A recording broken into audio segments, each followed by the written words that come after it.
Hey, what's up? It's Tony from Street Church. Welcome to the Inside Job Podcast. Great to have you on board today. Hey, listen, not going to waste your time for another second, not going to waste my time. We're going to plunge right into this new series. So it's a 2-week series, maybe 3, but probably 2, that we are calling the Jesus Approach. The Jesus Approach. We're gonna look at the way that Jesus approached ministering to people that other rabbis were not giving the time of day to. So in the first century, if you were a good rabbi in that time, there were certain people that you just didn't deal with, right? You didn't get involved in their lives, you didn't talk to, you didn't look at. And what I love about Jesus is that they were the precise people that Jesus made it a point to hunker down with in their lives, and in an effort to invoke hope and change and transformation into their lives. And if you want to do the same, listen, there are people in your life that you know who are being neglected, who are being overlooked, who are broken, battered, and bruised, that need what you have inside of you, right? To impart hope and change into their lives. And if we want to do that, right? If that's you, if you're saying, yes, count me in, then Jesus is our example. That, and we're going to take a look at the Jesus approach of how he handled these particular situations and what his angle was, what his hustle was, what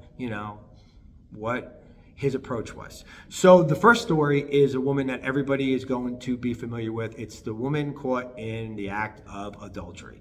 And it's not the man and the woman who was caught in the act of adultery. It's just a woman, because they didn't bother to drag out the man. They just wanted to drag out the naked woman and make a spectacle of her, right?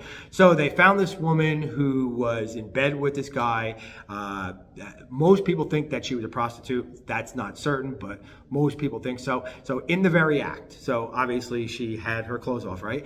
And it was all done in an effort to see what Jesus was going to say to do, right? Because the law said you had to stone a person who was caught in the act of adultery. So they drag her out and they pull her outside and they put her in the middle of a circle of most likely men. And they turned to Jesus and said, what should we do? In the law, it says that we should pick up a bunch of rocks and stone her. But what do you say that we should do? And, and the angle or the approach that Jesus took was so revolutionary. And I think it could have really, impacted this woman's life in a way that could have changed the trajectory of her life. So let me just read the part that is Jesus's approach. It's in John chapter 8 in verse number 6. And this is how Jesus handled it, right? They were saying this to test him so that they might have grounds of accusing Jesus. But Jesus bent down and with his finger he wrote on the ground. But when they persisted in asking him, he straightened up and said to them, "He who is without sin among you, let him be the first to throw a stone at her." And again, he stooped down and began to write on the ground. So, the Jesus approach. For centuries, I think the theological question that we approach this particular part of the Bible is, what was Jesus writing? What was he carving in the dirt on the ground, right? That's the $64,000 question that has been floating around for centuries, trying to discover what it was that Jesus was writing. I think that was the wrong question.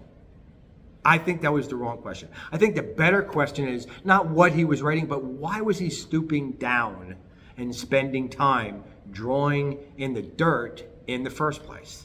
I mean, that's what little kids do, right? They go down and they, with their finger or with a stick, they draw in the sand, they draw, in the dirt, right? So why was he doing that?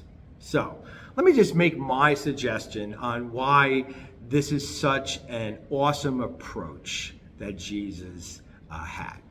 So at this point in time, Jesus was the cat's meow. I mean, he was the talk of the town. People were following him for a variety of reasons, right? For the miracles, for the food, for the different approach, for the way he loved people. I mean, he had a massive following. Wherever Jesus went, everybody listened. Everybody looked to see the next thing that he was going to do, right?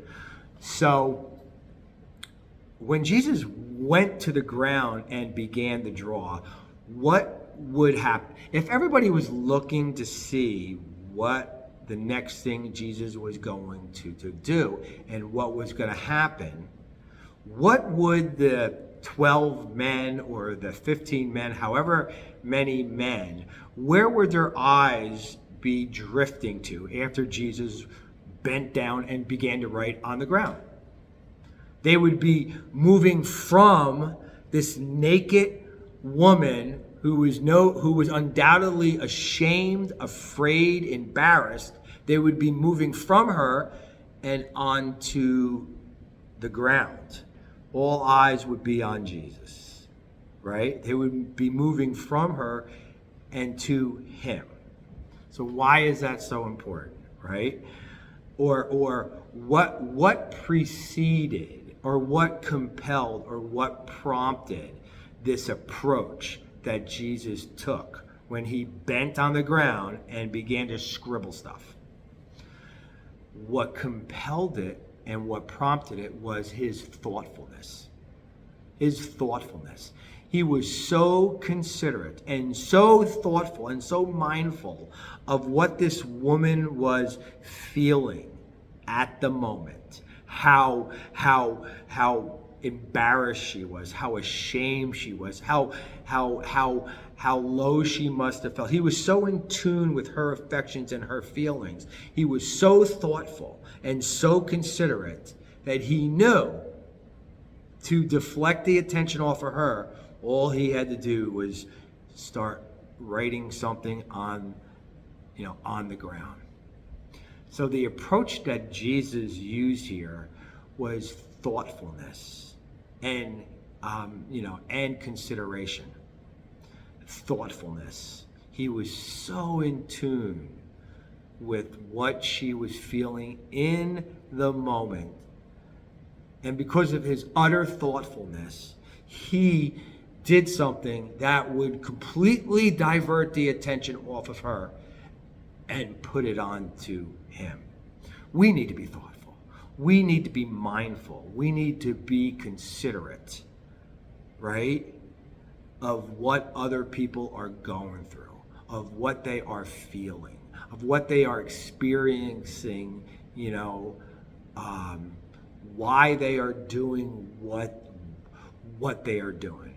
We need to look beyond what we can see on the outside, and we need to peer inside, and we need to have the thoughtfulness, and the consideration to, approach